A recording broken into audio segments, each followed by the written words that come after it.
오늘 본문 3절은 누구든지 경건을 외면하는 자는 교만한 자라 말씀을 하고 있습니다. 옛날 저희 부모님 세대에는요, 먹고 사는 게 지상과제였죠. 물론 요즘도 먹고 사는 게 힘든 분들이 있을 수는 있습니다. 그러나 그때만큼은 아니죠.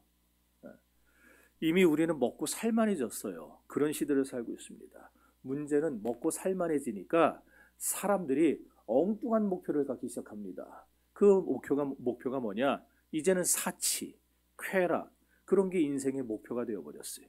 예수를 믿는 사람들도요, 신앙이 뭔지 제대로 정립하지 않으면 5절에 나오는 말씀대로 되어버릴 수 있습니다. 우리 5절 한번 다시 읽어봅시다.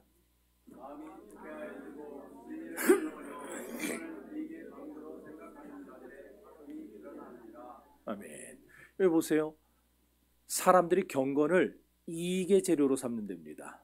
그 무슨 말이냐? 참 신앙의 자리에서 떠나버리는 일을 잘못이라고 생각하지도 못하는 지경에 이르게 된다 그 말이에요.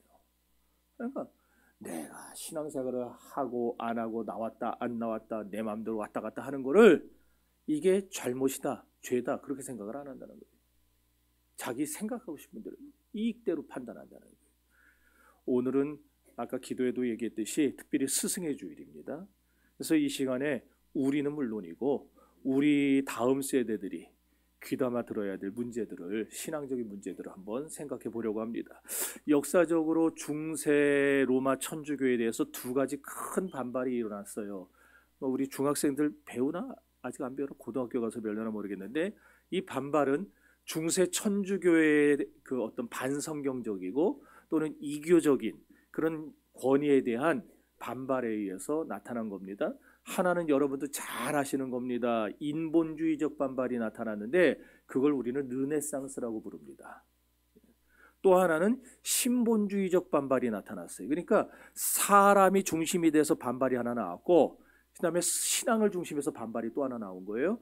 그 신본주의적 중심의 반발을 우리는 뭐라 부르느냐? 종교개혁이라 불러요. 이렇게 중세에 대한 반발로 인본주의와 또 르네상스 이런 것들이 오늘날 우리가 세상에서 누리는 수많은 과학적 사고와 물질 문명에 꽃을 피워준 것은 사실입니다. 그 덕분에 우리는 싫든 좋든 지난 100년여 동안에 역사적 경랑기를 거치면서 서구 사회의 물질 문명을 여과 없이 받아들이게 된 거예요. 근데 문제는 뭐냐?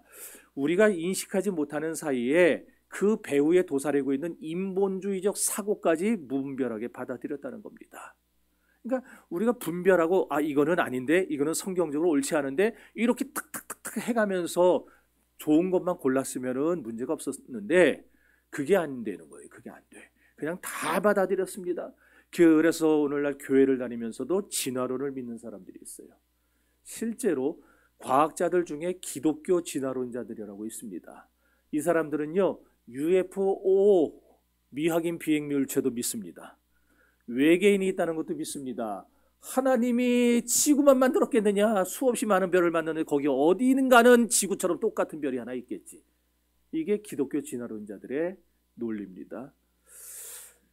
근데 이런 일들이 기독교 신앙에 굉장히 치명적인 악영향을 주고 독소가 되기 시작했어요.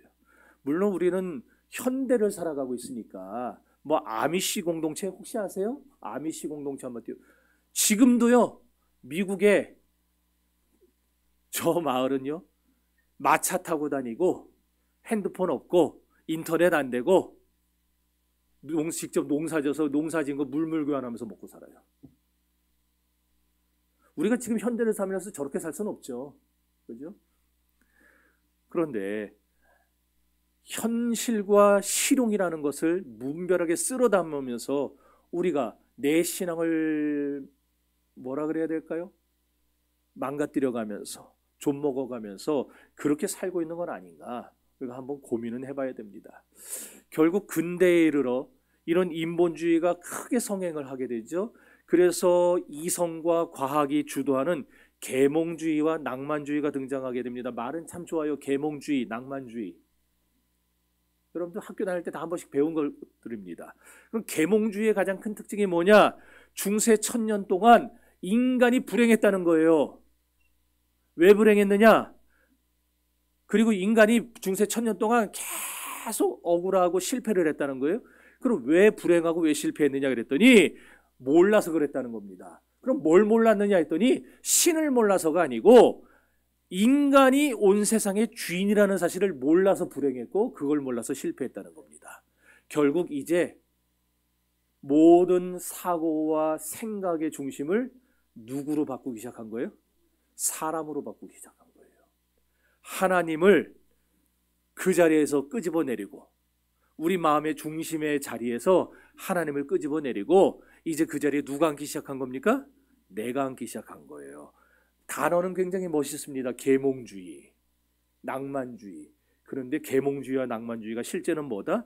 하나님을 빼고 생각하자는 거예요. 하나님이 있으면 내가 불행해져요. 근데 왜? 내가 마음대로 못하니까. 가고 싶은 데도 못 가고 먹고 싶은 것도 못 먹고 하고 싶은 것도 못 하고 도대체 하나님 때문에 되는 게 없으니까 하나님 빼고 생각하자. 그러면 다 편해지는 겁니다. 다 행복해지고 다 좋아져요. 왜? 이제는 내가 하고 싶은 거 하고 먹고 싶은 거 먹고 놀고 싶은 데 가고 다 할 수 있으니까. 그래서 온 세상의 주인을 인간으로 대체를 해버렸어요. 왜? 인간은 그래서 나온 말이 인간은 세상의 주인이라는 말이에요. 인간이 온 세상의 주인이기 때문에 맘먹은 거 다 할 수 있고 교육만 받으면 뭐든 다 될 수 있다고 가르치는 시대를 열었습니다. 그러다 보니 그 시대를 주도했던 철학자들이 다 어땠느냐? 유명한 사람들이죠. 데카르트, 칸트, 키에르케고르 이런 사람들의 철학은 언제나 뭐가 중심이었느냐? 인간의 이성이 중심이었고 인간이 중심이었어요. 그러나 이렇게 오로지 인간이 중심이 되고 인간이 주인이 되고 오로지 인간의 이성이 유일한 척도가 됐던 계몽주의와 낭만주의는 결국 실패로 끝납니다. 왜 실패로 끝났느냐 하면은 이미 말씀드렸어요. 계몽주의, 낭만주의는 누구를 빼놓기 시작했어요? 하나님을 빼기 시작했어요. 철학적인 단어로는 초월자를 빼기 시작했다고 그러는데 하나님을 빼었어요. 하나님 자리에 누가 앉아요? 내가 앉았어요. 그랬더니 얼마 안 있어서 뭐가 막 드러나기 시작했느냐? 하나님 없는 인간은 할 수 있는 게 실제로는 아무것도 없구나라는 것을 자기들이 깨닫게 됩니다. 그전에는 하나님 없으면 다 할 수 있는 것 같았는데 실제로 해보니까 하나님 없이는 아무것도 되지 않는다는 것을 그들이 깨닫게 되는 거예요. 인간의 이성이 최고의 위치에 있었는데 인간의 이성 가지고 할 수 있는 건 아무것도 없구나 발견하게 됩니다. 자, 그럼 거기서 이제 돌이켜야죠. 깨달았으면 돌이켜야 될 거 아니에요? 근데 그때라도 돌이켰으면 좋은데 타락한 인간들은요 돌이키지를 않아요. 멈추질 않고 마치 폭주하는 기관차처럼 계속해서 달렸습니다. 거기서 나온 게 뭐냐면 실용주의예요. 오늘 왜 설교가 철학적으로 가냐 이제 그럴 텐데 잘 들으세요. 거기서 나온 게 실용주의예요. 근데 이 실용주의라는 거는요 계몽주의와 낭만주의를 어떻게 좀 이 잘못을 막 만져가지고 제대로 한번 해보자라고 해서 나온 거지만은 사실은 계몽주의보다 더 큰 문제를 만들어냈습니다. 계몽주의에서는요 인간을 어디까지 높였어요? 하나님 자리까지. 인간이 하나님처럼 될 수 있다고 만든 게 계몽주의였어요. 그런데 그게 안 됐다는 걸 깨달았죠. 그러니까 이제는 실용주의에서는 인간을 어떻게 보기 시작하느냐? 반대가 됩니다. 인간은 우주라는 거대한 과학적 기계 속에 들어있는 아주 작은 부품에 불과하다. 다시 말해서 여러분 시계 속에 들어있는 작은 부품 하나에 불과한 게 인간이다 그런 거예요. 그러니까 인간은 존엄한 게 없어져요. 이제 생명의 존엄함이 사라집니다. 그렇지 않겠어요? 그냥 기계 부품이니까 언제든지 갈아 끼우면 되는 거예요. 그래서 산업화가 시작되면서 사람들이 막 희생되기 시작하죠. 그냥 쓰다가 병들면 갖다 버리고 그냥 내던져버리고 죽게 만들고 이게 실용주의의 폐해입니다. 모든 걸 원인과 결과로만 따지기 시작했어요. 자, 그 결과 인간은 아무것도 아니고 무의미한 존재로 전락했습니다. 그래서 실용주의를 대표하는 문학작품들 학창시절에 우리 권사님들도 한 번씩은 다 손에 들고 읽어봤을 수 있는 책인데 알베르트 카미의 이방인 또는 프란츠 카프카의 카프카 뭐 썼죠? 변신. 그 변신이라는 책에 보면은요 주인공이 어느 날 벌레가 됐어요. 벌레가 됐는데 여전히 뭘 걱정하고 있냐면은 벌레는 벌레로 살아가면 되는 거 아니에요? 근데 오늘 출근해야 되는데 오늘 출근해서 해야 될 일이 있는데 벌레가 됐는데 여전히 출근을 걱정하는 자신을 보고 놀라는 주인공의 모습이 나와요. 그 별거 아니에요. 제가 다 얘기해드렸어요. 지금 책 내용. 또 하나에는 살인을 했어요. 근데 살인을 한 이유가 뭐냐고 붙잡혀서 물어봤더니 햇빛이 너무 강렬해서 짜증나가지고 그게 사람을 죽인 이유예요. 그게 실용주의의 시대에 나온 문학작품들입니다. 그게 전 세계 베스트셀러가 됐던 책들이에요. 왜? 실용주의는 인간이 귀하지 않거든요. 인간의 생명이 존엄하지 않거든요. 그러니까 마음대로 죽이고 마음대로 뭐 벌레도 됐다가 마음대로 그냥 짓밟아도 되는 그런 존재로 여기게 된 거예요. 여러분, 현대인이라는 말을 우리가 쓰죠. 현대인이라는 말의 뜻이 뭘까요? 현대인의 뜻이 뭐예요? 현대 아파트 사는 사람이에요? 아니면은 뭐 현대그룹 다니는 사람이 현대인입니까? 삼성맨, 현대맨 그런 것처럼. 물론 사전에 보면은요, 현대 사회에서 살아가면서 현대적인 사고방식과 생활방식을 갖고 살아가는 사람이 현대인이다 그렇게 써놨어요. 그런데 실제로 현대인이 갖고 있는 의미는 뭐냐면은 절망에 다다른 사람이라는 뜻입니다. 절망에 다다른. 결국 현대가 뭐냐? 고대, 중세, 근대 다음에 현대가 아니고 인본주의가 낳은 결과가 현대고 현대인입니다. 다시 말해 소외된 존재, 무가치한 인간, 절망에 이른 사람, 그게 현대인이에요. 이런 현대인들의 특징이, 가장 큰 특징이 뭐냐? 단절입니다. 그래서 오늘날 우리 사회가 단절된 사회가 된 겁니다.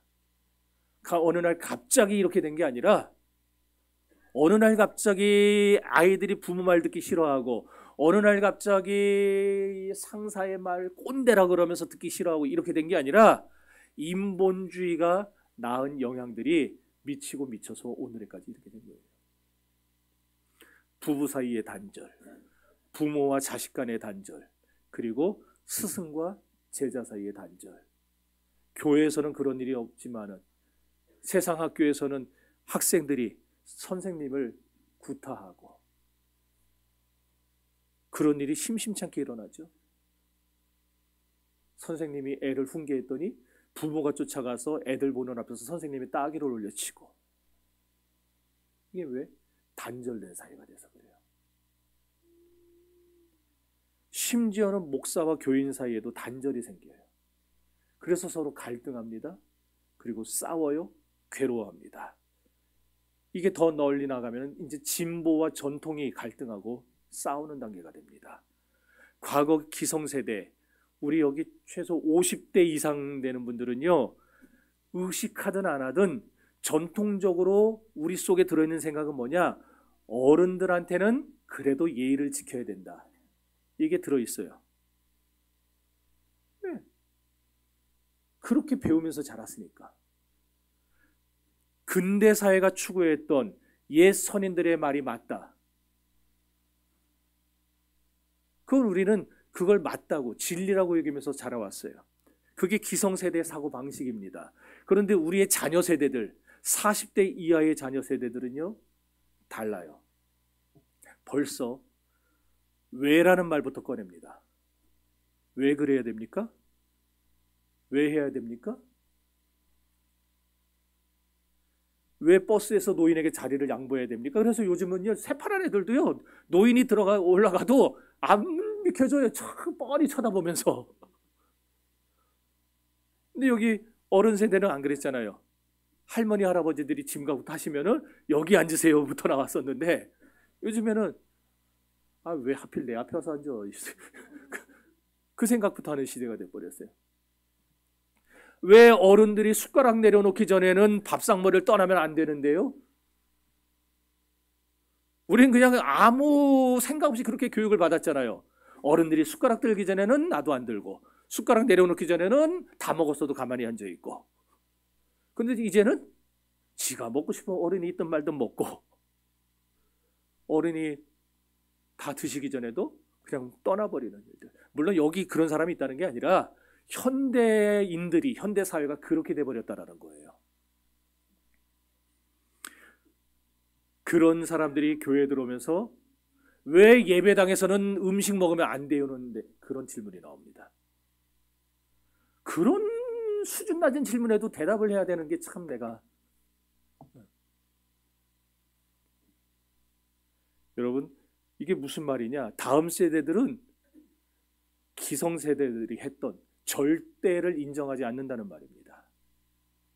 다음 세대들은 이 세상에 불변하는 진리가 없다고 믿어요. 교회 다니면서도 신앙생활을 하고 있으면서도 두 마음이 다 있는 거예요. 하나님은 절대자인데 어떻게 그게 나눠지는지.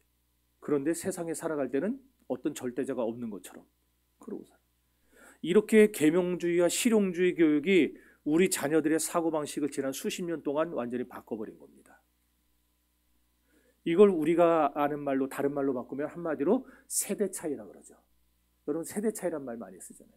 세대 차이라는 건 단순히 나이 차이를 말하는 거 아닙니다. 30살 차이가 나면 세대 차이가 있다. 그게 아니고 이제는요, 쌍둥이도 세대 차이가 있대요. 쌍둥이도. 세대 차이는 뭐냐? 기성세대는 절대가 있다고 믿는데 다음 세대는 그런 걸 없다고 믿는 거예요. 그게 부딪히는 게 세대 차이입니다. 1980년대에 이르러서 젊은이들이 데모하는 방식이 바뀝니다. 70년대까지는요, 데모는 했어요. 똑같이. 그래서 돌멩이 들고 던지고 뭐 화염병 들고 던지고는 했어요. 근데 80년대 후반에 가면서 방식이 바뀌어요. 어떻게 바뀌느냐? 그 전까지는 그런 모습은 없었는데 이제는 학교 총장실을 점거하고, 여러분 기억나세요? 89년 제가 대학 들어갔을 때 그때 신문에 대서특필된 게 학생들이 총장실 점거했다는 게 대서특필로 나왔었어요. 왜? 그전에는 그 꿈도 못 꾸던 일이니까 어떻게 총장님을, 어떻게 우리 스승님을, 그거였는데 이제는 총장도 사람인데 뭐, 교수도 나랑 똑같은데 뭐, 이 생각이 들어가 버렸기 때문에 총장실을 점거했어요. 그리고 관공서를 공격하고 그런 일이 벌어지게. 88년도 미분화원 점거 사건 이런 거. 그리고 그때 불발에 그쳤지만 그때 당시에 학생운동의 계획의 맨 끝에 뭐가 있었는지 아세요? 교회, 대형 교회들을 테러하는 것까지 들어있었어요. 그래서 검사들이 웃겨갖고, 아니 너희들 왜 학생운동 아무 상관없는 교회를 공격하려고 했냐 그랬더니 그 사람들이 하는 얘기가 제가 지금까지 했던 얘기예요. 기성세대는 절대가 있다고 믿고 절대적인 신념과 사고를 받아들이는데 자기들은 아니거든요.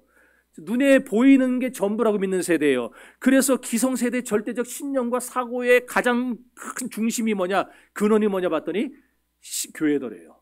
교회가 자꾸 하나님이 계시다, 천국과 지옥이 있다, 너희가 세상에서 씨 뿌린 대로 거둔다, 자꾸 이렇게 가르치니까 거기서 교육받은 사람들이 그 당시까지는요, 교회를 안 다녀도요, 교회를 뭐라고 해요? 존경하고 교회 다니는 사람들을 두려워하고 했었잖아요.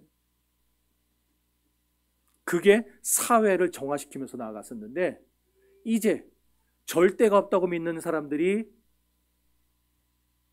학생운동을 벌이니까 이제 그걸 깨려면 어떻게 해야 돼요? 교회를 깨야 된다. 그래서 그게 실제로 이루어지기 전에 그들이 잡혀서 대형 교회들이 화를 면하고 넘어갔었지. 그게 지금까지도 이어져 내려옵니다. 지금까지도. 오늘날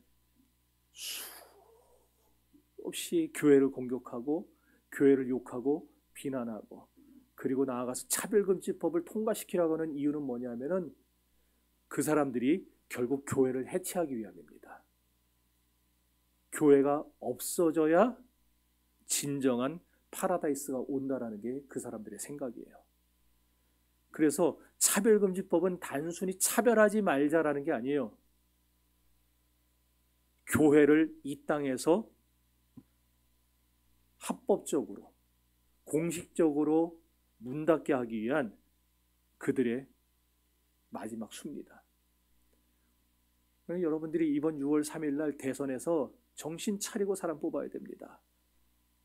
유력 대선 주자, 제가 오늘 칼럼에 썼는데 유력 대선 주자들 가운데 한 사람이 자기가 반드시 차별금지법 통과시키겠다라고 장담을 했어요. 누군지는 말 안 하겠습니다. 투표 잘하시기 바래요. 자, 그럼 어쨌든 넘어가서, 그럼 왜 이런 세대 차이가 생겨나고 왜 신세대들은 자꾸 전통을 파괴하고 진리를 배격하고 반발하면서 단절된 삶을 살려고 하는가? 요 얘기를 하려고 아까 앞에 그렇게 긴 철학적인 얘기를 했던 거였어요. 다시 묻겠습니다. 왜 신세대들이 전통을 배격하고 진리와 절대를 싫어하는가? 왜 오늘날 이렇게 심각한 세대 차이가 발생하는가? 그 이유는 절대가 있다고 믿는 자기 부모 세대를 보니까 자기들이 믿는 걸 생활 속에서 실천하며 살지 않더라는 거예요. 무슨 말인지 아시겠어요? 말로는 진리가 있다고 말하고 말로는 절대가 있다고 말하고 말로는 하나님이 있다고 말은 하는데 실제 생활을 들여다봤더니 부모님들이 하나님이 있는 것처럼 살지를 않더라는 거예요. 오늘 우리 선생님들이 이 점을 아셔야 됩니다. 왜 힘들게 전도해서 교회 데려다 놨는데, 교회가 있는 돈 없는 돈 써가며 섬겼는데 그 아이들 교회를 다 떠났는가? 간혹가다 저랑 같이 이렇게 어디를 가면은 한 분씩 얘기를 해요. 과거에는 우리 교회 청년이 몇십 명이었고 애들이 바글바글 했었고, 제가 얘기하죠. 왕년에 뭔 소용이 있어요? 지금 그래야 되지. 그럼 그 아이들 다 어디 갔냐고요? 그 청년들 다 어디 갔냐고요? 이제는 40대가 됐을 텐데 다 어디 갔냐고요? 왜 교회를 안 나오고 교회를 떠나버렸냐? 왜 내 배 아파서 낳은 내 자식들이 고등학교 올라가고 대학교 올라가면서 자꾸 교회 나오기를 싫어하고 교회를 떠나버렸는가? 그건 다는 아니지만 우리 기성세대들 중에 상당수가 신자라는 타이틀은 가지고 있으면서 불신자들과 별로 다를 바 없는 삶을 살았기 때문입니다. 신자와 불신자 사이에 구별이 없어요. 교회에서는 분명 신자인데 교회 밖에 나가면은 신자 같지 않은 겁니다. 그걸 우리 다음 세대가 본 거예요. 한 번 보고 두 번 보니까 자꾸 보게 되죠. 자꾸 보니까 애들 머릿속에 목사, 장로, 집사, 권사 다 똑같다라는 생각이 들어가요. 불신자들과 다 똑같다 생각하니까 그들이 말하던 절대가 다 깨져버리는 겁니다. 하나님이 진짜 계시면 저렇게 하겠는가? 그래서 형성된 생각이 하나님은 없다라는 겁니다. 진리도 없고 전통도 없고 권위도 없고 모든 걸 배격하고 불신하는 사고가 형성된 거예요. 그러므로 주일학교를 학생들이 떠나는 이유는, 새신자들이 교회에 적응하지 못하고 떠나는 이유는 어느 개인의 문제가 아니에요. 목사의 문제도 아니고 장로, 집사, 권사의 문제도 아니고 결국 그 문제는 우리 모두의 문제입니다. 우리 모두가 그리스도인답게 살지 못해서 그렇습니다. 내가 그리스도인답게 살 때, 내가 가르치는 대로 살 때 우리의 자녀들은 눈으로 배웁니다. 그들이 보고 신앙생활은 저렇게 해야겠구나. 나는 나중에 저런 장로님이 돼야 되겠다. 나는 나중에 저런 안수집사님, 저런 권사님이 돼야 되겠다. 애들은 그걸 보고 자라는 겁니다. 입으로 진리를 말하고 절대를 외치는데 교회 문 밖에만 나가면은 절대가 없고 진리도 없으니까 우리 자녀들이 교회를 신뢰하지 않는 거예요. 그래서 교회를 떠납니다. 오늘 우리 신앙의 수준은 어떻습니까? 위기를 만났을 때 당장의 위기만 벗어날 수 있다면 편법도 쓰고 부정한 방법도 쓰는 거, 그 정도 수준입니까? 세상에서는 그렇게 삽니다. 부정한 방법 씁니다. 만약 그렇다고 한다면, 교회에서도 그렇다고 한다면 오직 소원 성취를 위해 무당에게 복채 갖다 바치는 것하고 뭐가 틀립니까? 왜? 우리도 그러잖아요. 교회 다니면서 온갖 편법 쓰고 부정한 방법 쓰면서 일 잘 되게 해주세요, 이 사업 이거 성공하게 해주세요 그러면서 헌금을 드리면은 그게 무당한테 복채 바치는 거하고 뭐가 틀리냐고요. 여러분, 지금까지 살아온 방법을 뜯어고치려면 분명 그 힘들 겁니다. 그 그렇다고 지금껏 살아온 방식 그대로를 고집하며 간다면요, 우리 다음 세대들의 영은 다 죽습니다. 왜 그런가?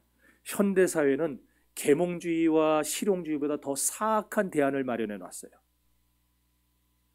그 사악한 대안이라는 게 뭐냐? 근대 사회가 아까 얘기한 대로 인간을 가장 존엄한 위치에다 올려놨다 그랬었죠?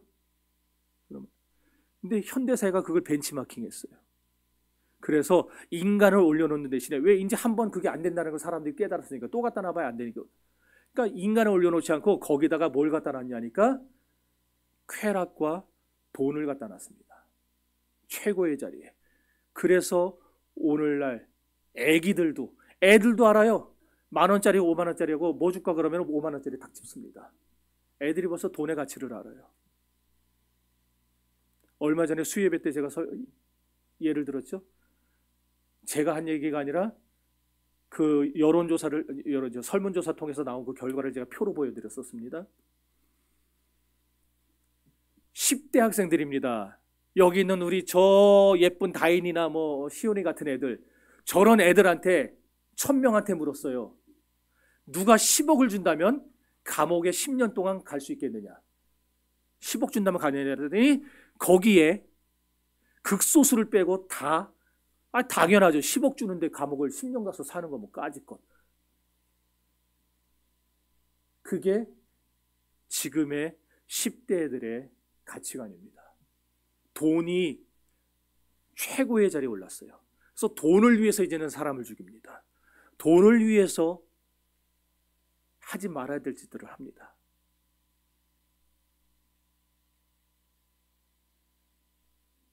그젠가요? 기사가 떴어요. 지방에서 부산인가 거기서 이제 여관을 하는 분인데 앳돼 보이는 남자애 둘이 와가지고 방을 달라는 거, 방 하나를. 그래서 신분증 보자 그랬더니 이제 막 20이 된 애들, 이제 고등학교 막 졸업한 애들이래요. 근데 모텔 밖에 여자애들, 걔네보다 더 어려 보이는 여자애들이 6명이 있더래요. 그래서 이렇게 한꺼번에 들어가면 안 된다, 다른 손님들한테 방해된다.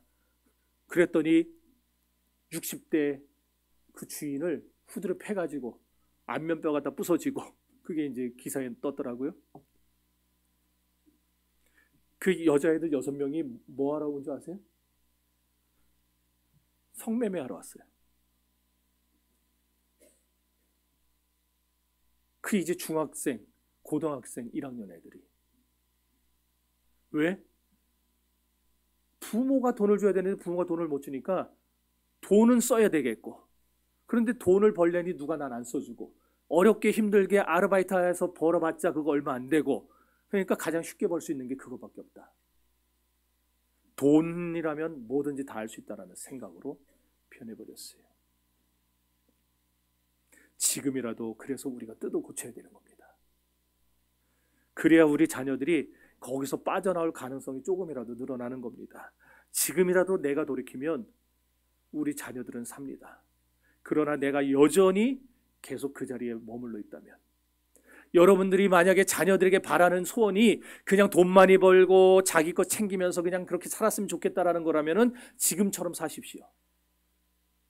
그러나 여러분의 자녀들이 세상과 달리 하나님의 나라를 위해 쓰임받고 정말 이 아이들이 하나님 나라의 위대한 주인공들이 되기를 바라는 꿈이 있다라면은 여러분들 스스로를 완전히 바꾸셔야 됩니다. 우리가 믿는 절대, 우리가 믿는 진리, 우리가 믿는 신앙이 가짜가 아니라고 그들에게 분명하게 보여줘야 됩니다.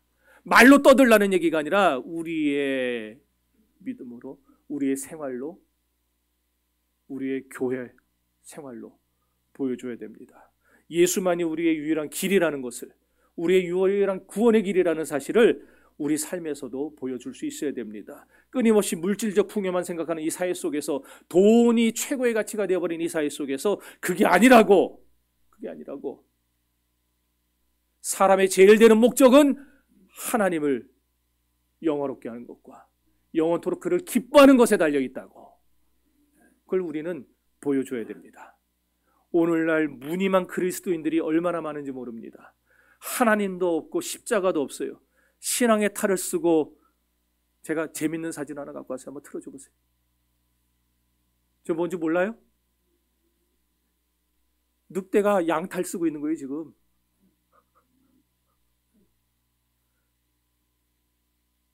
양탈 집었으면 양입니까? 아니면 늑대입니까? 우리가 신앙의 탈을 쓴다고 해서 끝나는 게 아니에요. 신앙의 탈을 썼으면 실제 우리 속도 바꿔야 됩니다. 이전의 욕심들, 무지함들, 이 모든 것 다 내버리고 변해야 됩니다. 가진 것에 만족하지 못하던 삶에서 이제는 만족하는 삶으로 바뀌어야 됩니다. 더 많이 요구하던 삶에서 이제는 베풀고 섬기는 삶으로 바뀌어야 됩니다. 이웃을 위해 어떤 책임도 지지 않던 삶에서 이제 이웃을 책임지고 나누며 섬기는 삶으로 바뀌어야 됩니다. 받는 것만 생각하던 삶에서 이제는 내 것을 나누며 유익을 줄 수 있는 삶으로 바뀌어야 됩니다. 어떻게 하면 더 가지고, 어떻게 하면 더 높아지고, 더 커지고, 내가 더 큰 소리 칠 수 있는가를 고민하던 삶에서 이제 더 베풀고, 더 나누고, 더 낮아지는 것을 고민하는 삶으로 우리는 바뀌어야 됩니다. 왜 그렇게 살아야 됩니까? 여러분이 하는 모든 행동을 여러분의 자녀들이, 그리고 우리 교회, 더함교회 저 다음 세대들이 두 눈 시퍼렇게 뜨고 보고 있기 때문입니다. 여러분의 자녀들이 여러분에게서 무엇을 배웠으면 좋겠을지 한번 생각을 해보십시오. 저는 여러분의 인생의 목표가 그래서 하나님이 되고 십자가가 됐으면 좋겠습니다. 우리 자녀들과 다음 세대들이 자기 부모님과 선생님을 한마디로 정의 내려보려고 할 때에 우리 부모님은 돈이 최고래요 그런 말 안 하고, 우리 선생님은 부자만 좋아해요 그런 게 아니라, 우리 선생님은, 우리 부모님은 참 대단해요. 야, 난 도저히 못하는데 어떻게 저렇게 맨날 감사만 하며 살 수 있죠? 우리 선생님은, 우리 부모님은 예배를 최고로 여기더라고요. 그렇게 말할 수 있게 되기를 바랍니다. 신앙인의 유일한 평가 기준은 경건입니다. 인생은 얼마나 신앙적으로 사느냐 아니냐의 싸움이지, 내가 얼마나 가졌냐 못 가졌냐, 내가 얼마나 많이 배웠느냐 못 배웠느냐의 싸움이 아니에요. 그건 부수적인 문제예요. 오늘 본문 6절에 보니까 그러나 지족하는 마음이 있으면 큰 유익이 된다 그랬어요. 지족이라는 말은 알지자의 족할 족자입니다. 그러니까 분수를 지켜서 자기가 가진 것에 만족할 줄 아는 것, 그런 뜻이에요. 그럼 우리가 어떻게 지족할 수 있는가?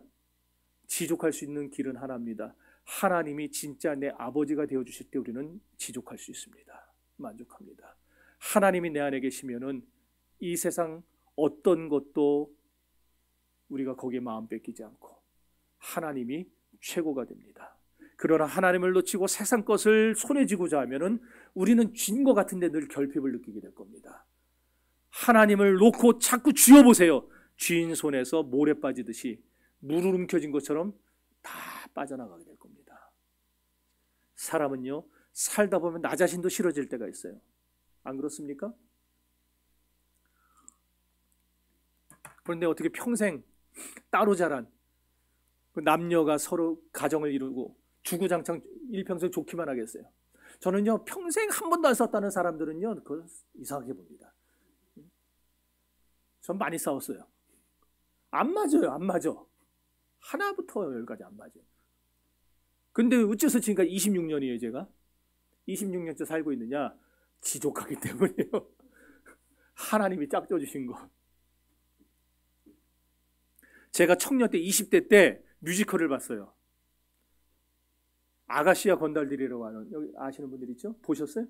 전 지금도 기억에 남는 대사가 있어요. 거기에서 그 친구가 그럽니다. 나산! 그러면서, 이야, 세상에 어떤 바보는 제 마누라를 사랑한대. 어떤 바보는 제 마누라를 사랑한대. 그 대사가 지금까지 기억이 나고요.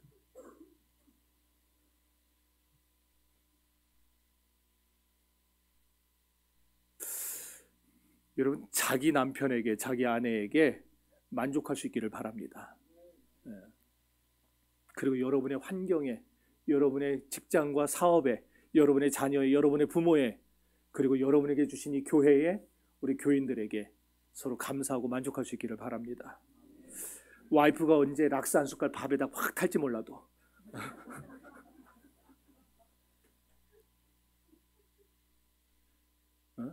그런 생각하지 말고 여러분 끝까지 믿으시고 끝까지 살아가시고 그러면서 사시기를 바랍니다. 사람은 말로 배우지 않습니다. 눈으로 배웁니다. 오늘 결심하세요. 여러분 자신을 위해서, 여러분의 자녀를 위해서, 그리고 행복한 인생을 위해서 신앙의 패턴을 바꾸십시오. 진짜 신앙생활을 하십시오. 진짜 사랑을 하시고 자녀들에게 그 모습을 보여주십시오. 모세가 이스라엘 백성을 이끌고 애굽에서 나와서 가나안 문턱에 가서 죽습니다. 그리고는 신명기에 보면 그가 유언을 남겨요. 그 유언의 내용의 골자가 뭐냐? 너희들 하나님 잘 믿어라였어요. 이방신과 우상을 따르지 말아라. 그러면서 뭐라고 단서를 붙였느냐면은 내가 생명과 사망을 너희 앞에 놓았으니 너희의 생명을 위하여 하나님을 따르고 이 법을 지키라 그랬어요. 한번 읽어봅시다.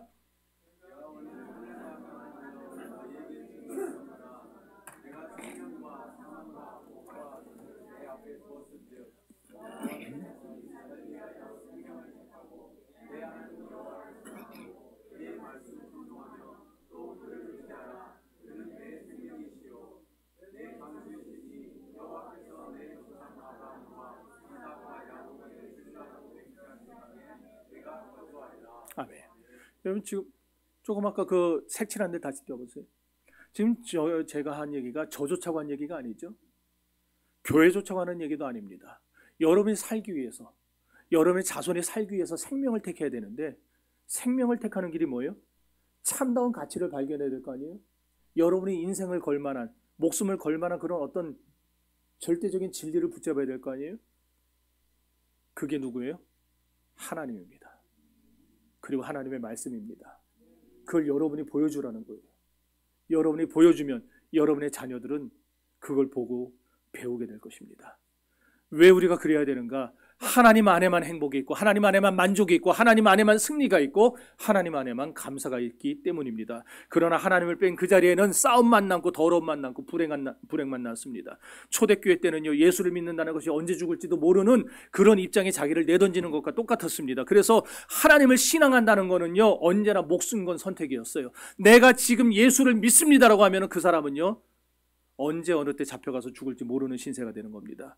그런데 오늘날 우리는 이런 거 싫어합니다. 목숨 건 선택하기 싫어합니다. 그냥 적당히 믿고 적당히 살고 싶어 합니다. 하지만 그런 건 없어요. 없어요. 하나님께 속한 것도 없고 세상에 속한 것도 얻을 수 있는 그런 방법은 없습니다. 우리가 여기도 한 발 저기도 한 발 내던지고 적당히 살아갈 수 있는 길은 없습니다. 세상 사람들 그렇게 사는 것 같겠지만 아니에요. 마지막에는 그 결과가 분명하게 드러나게 될 것입니다.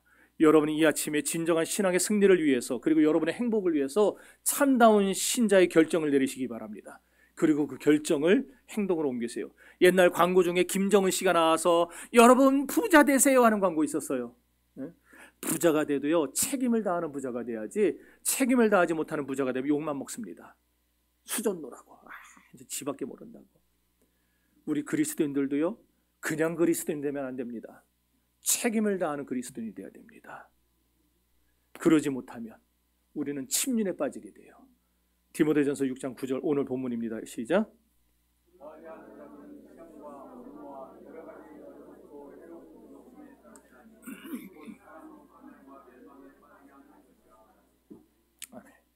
여기 파멸이라고 해놨는데 예전 개역 성경에서는 침륜이라고 했었어요. 잠길 침자에 빠질 윤자입니다. 그럼 빠지는데 좋은 데 빠지겠어요? 아니겠죠. 더러운 데 빠진다는 말입니다. 결국 우리가 그리스도인으로서 책임을 다 못하면 더러운 데 빠지는 겁니다. 여러분, 여러분의 인생과 현실을 돌아보십시오. 내가 지금 뭐 하고 있나?